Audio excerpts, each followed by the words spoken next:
Bien le bonjour, on reprend les vidéos, là c'est le troisième épisode. La dernière fois on avait joué le deck Cavalgro, c'était pas incroyable mais du coup j'ai pu faire quelques modifications.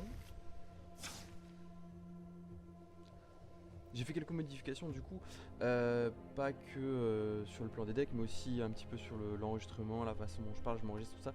J'essaye d'articuler, de parler un peu plus fort. Les deux premiers épisodes je me suis rendu compte que c'était pas dingue.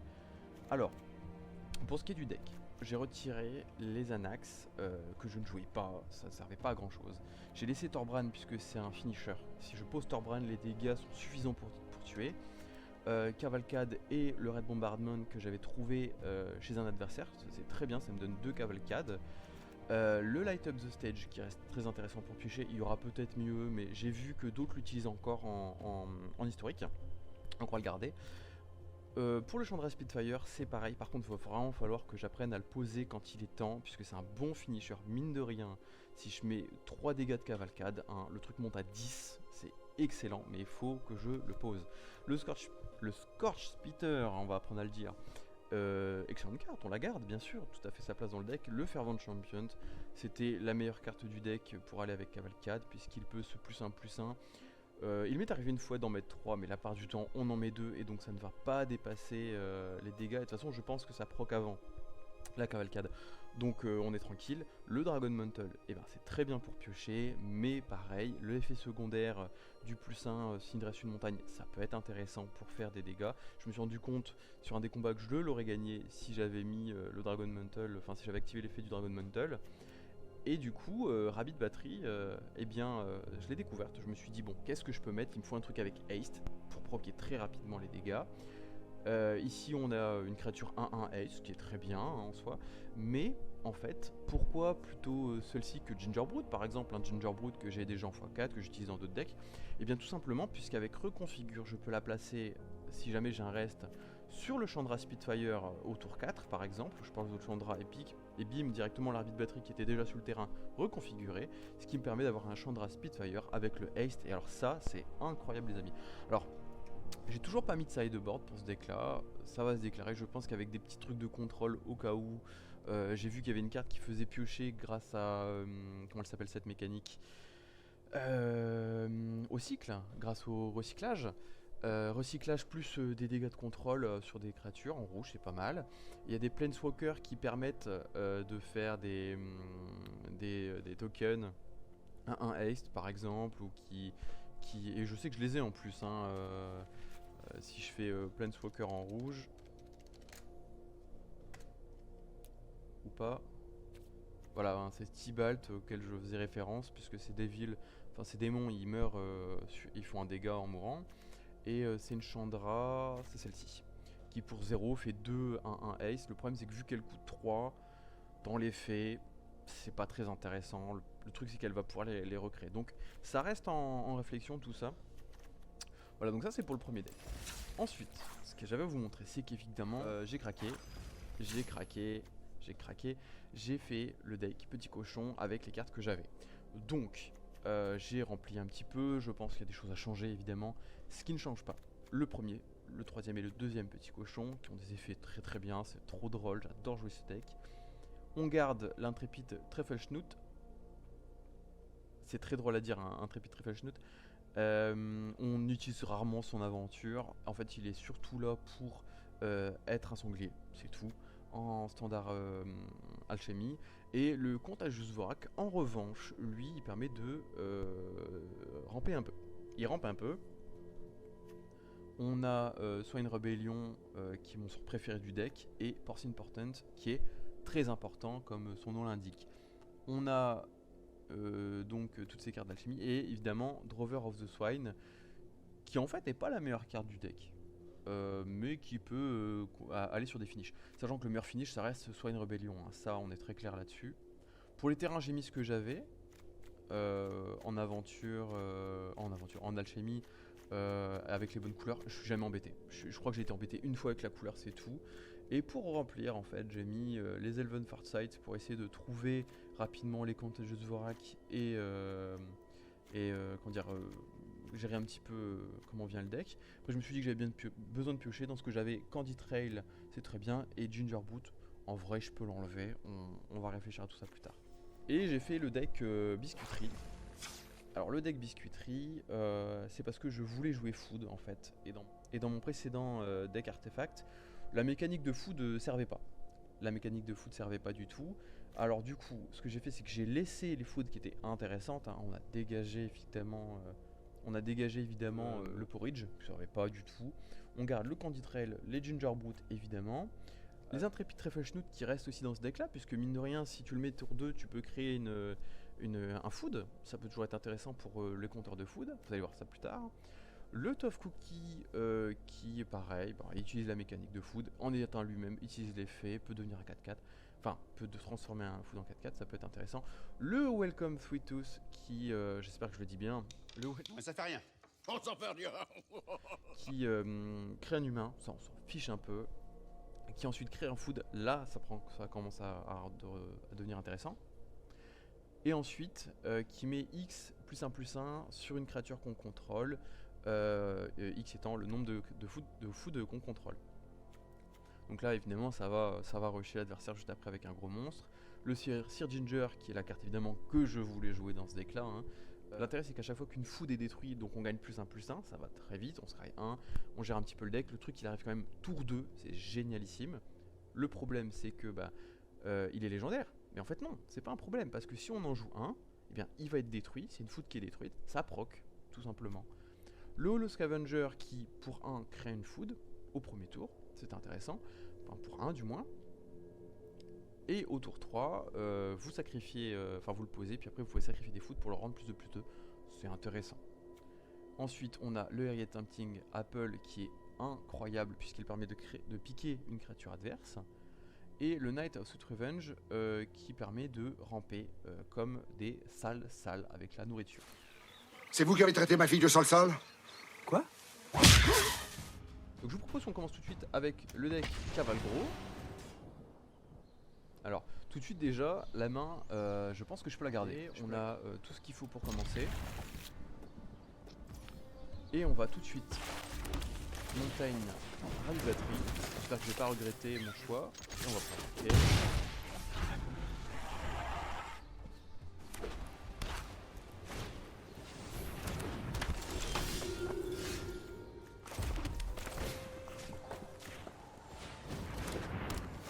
On va d'ailleurs pouvoir lui mettre un petit peu de pression puisque si jamais il bloque, on va pouvoir augmenter notre créature.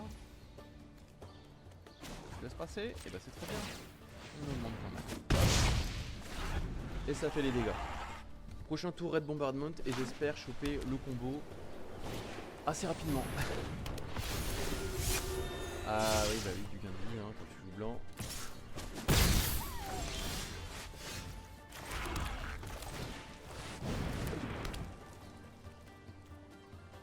Alors, il va nous détruire si on attaque, donc on va pas pouvoir.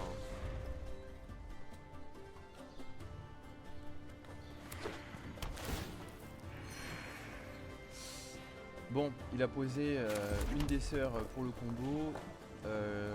Combo bien connu qui fait gagner des points de vie quasiment à l'infini. On va pas pouvoir attaquer encore une fois. Ou alors si on le fait, on va pouvoir lui casser sa sœur puisqu'on a le plus 1. Écoute, on va faire ça. Et puis on proc un peu de bombardement. Vaut mieux parce que de toute façon.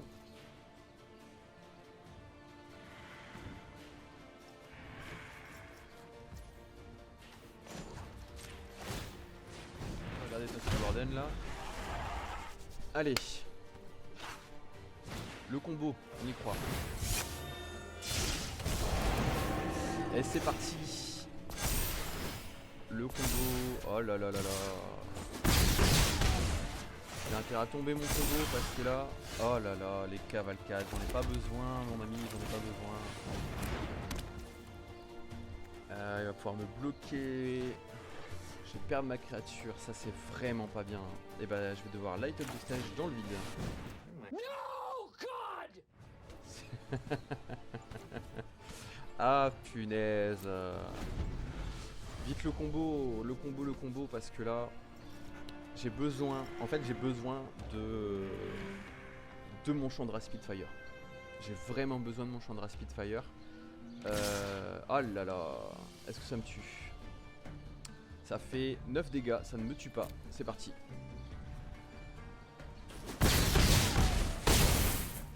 C'est tendu, hein. C'est vraiment tendu. Prochain tour, je suis mort. Si je ne pioche pas mon Sandra Spitfire. Est-ce que avec le Thorbrand ça passe? Ça fait... Allez, c'est fini. Malheureusement, c'est fini. On va quand même lui mettre un petit bout de game. Entre temps, je viens de me rendre compte que j'avais laissé la musique du jeu. Donc je l'ai coupé, comme ça on va pouvoir mettre un petit truc libre de droit, un peu chill. On va être bien.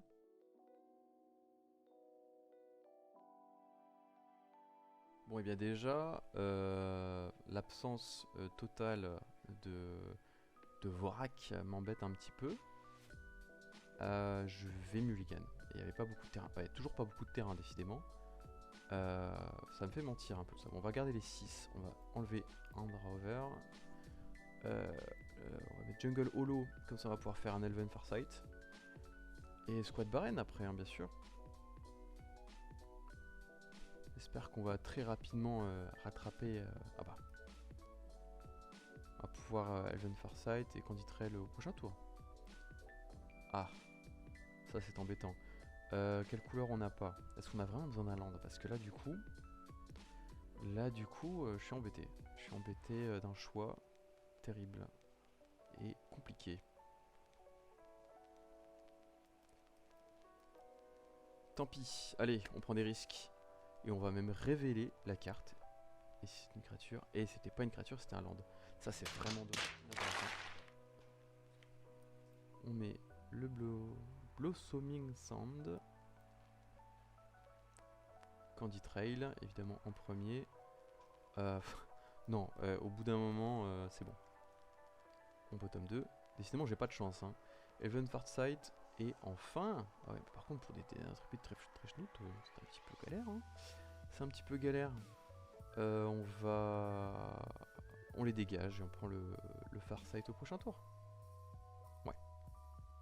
Je sais pas si c'est le bon choix. Décline. Parce qu'on sait que ce n'est pas une créature.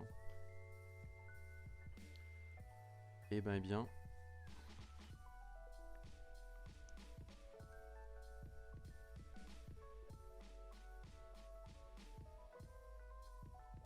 Pouvoir nous mettre 3 jouets de dégâts.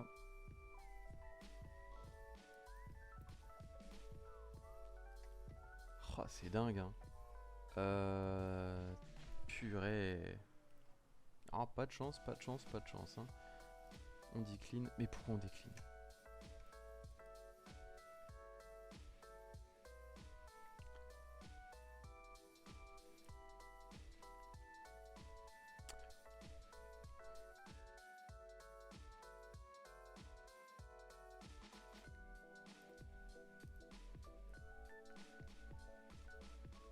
Bon bah c'est parti. Ça c'est une bonne main. Ça c'est une bonne main. On va garder ça. Alors, c'est là qu'on voit que Gingerbrute clairement n'a pas sa place dans ce deck. Hein. C'est vraiment du remplissage. Pour autant, il nous manque la couleur verte, donc on va aller la chercher. On va faire ceci.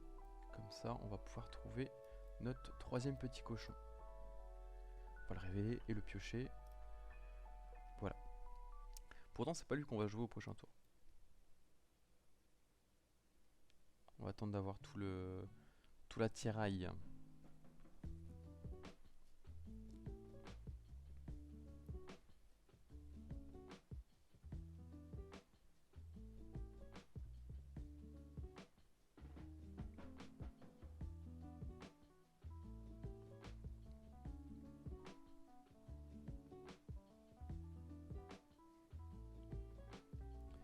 Bon, il nous a fight la créature, comme ça il a détruite, puis il peut attaquer.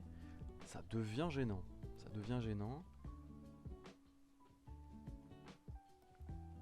Une forêt et enfin le Contagious Vorak. Ça fait plaisir. Non plus. Ok.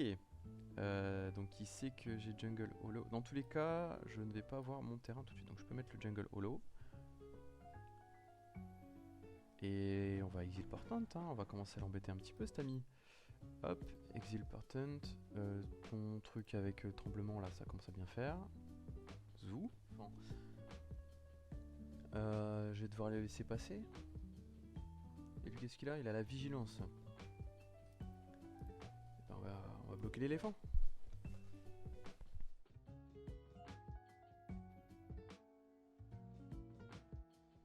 Ouf, oh là là.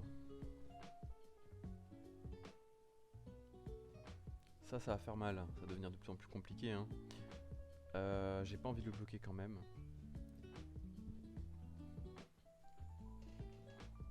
Donc enfin une des deux rares. Porcine Portant me permet d'augmenter de 1 tous mes cochons. Et on va aller chercher le troisième. Donc on va faire Vorak là et Truffleschnout ici. On a pas trop de choix. Mais je pense qu'on a perdu. À moins de choper une rare. Voilà, typiquement non. Pas ça. Donc on va Elven Farsight. Essayer de récupérer le Drover. Bah c'est parfait. Le Porcine Portant ça peut être intéressant. On va le dégager quand même parce qu'on a en main. On reveal pour la choper. Donc on va faire ça. Parce que sinon c'est en gérer une carte parmi les 3 petits cochons spellbook. Et évidemment ça ne concerne que les créatures, pas les rares malheureusement. Sinon... J'ai fait quoi? Non c'est bon, j'ai pris les deux. Très bien, j'ai eu peur. Ouais, mais je pense bien que c'est fini pour moi. Hein. On va peut-être aller détruire l'ozolite quand même.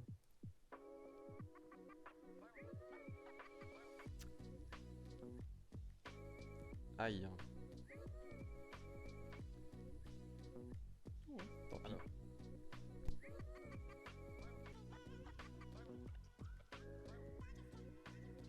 J'ai mal fait mes maths. C'est pas vrai. Oh là là. Eh bien, good game. Tant pis. Alors déjà, on a chopé la zone de rébellion tout de suite. Ce qui est très bon. On a les 3 terrains, le Contagious Zorak. Bien, on va partir là-dessus.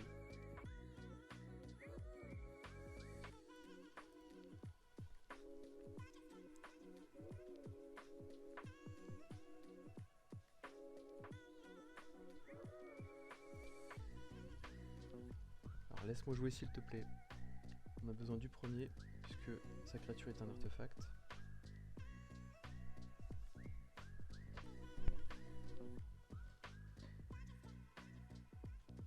Alors c'est marrant qu'ils me bannissent celle-ci parce que c'est clairement pas celle qui m'intéresse le plus à garder finalement. Ça, ils pouvaient pas le savoir. Et voilà, le combo. Est-ce que c'est pas beau ça, hein? Allez, ciao bye. Voilà, c'est pour ça. Rouler sur l'adversaire avec des petits cochons. Et là, il a une Wrath of God.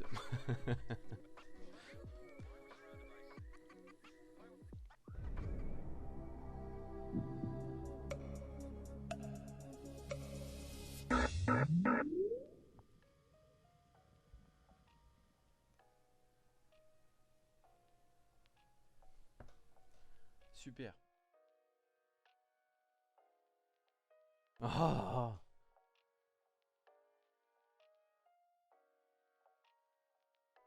Bien. Et bon, bah ça c'est un ciao bye. Hein. Ciao bye.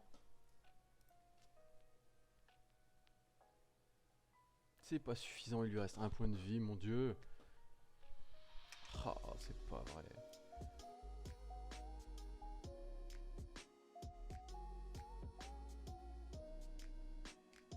Ouais, bon.